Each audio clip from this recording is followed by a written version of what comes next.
কি করি? ডাক্তারে ভালো মন্দ খাইবার কইলো, তাও খাওয়াই এলাম না। তাহলে শ্বশুর বাড়ি এসে শ্বশুর রাত অবস্থা ঠিক নাই, আমি মরার শ্বশুর।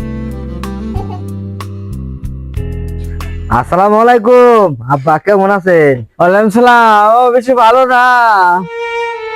কি হয়েছে আবার? ওই ডাক্তারে এর ওষুধ দিছে, আর এই যে শরীর দুর্বল, ভালো মন্দ খাবার কইছে, পত্র খাবার কইছে, খাই সমস্যা নাই।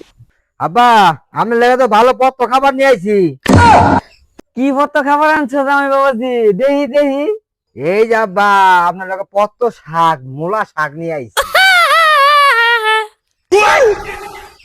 বাবাজি, কে রে ইতিহারি নষ্ট করছো হোদাই? মোলা খাইতে কে রে আনছো?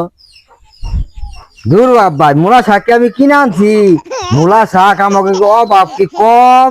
মূলা শাক গরু রে খাওয়াইতে খাওয়াইতে গরুর পেট বেড়ে গেছে গা। লাস্টে মূলা শাক কেউই খায় না। লাস্টে কি করবো, বাবার বলে সমস্যা, তাই আপনার লেগে মূলা শাকটা নিয়ে আইলাম।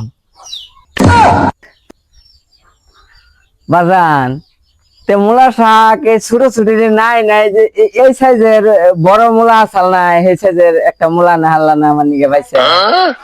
দূর আব্বা, আপনি এই সাইজের মূলাটা কি করবেন? যে মূলা আনছে এটা খাই হারার ভাই না। আর বড় মূলা আছেন আপনি?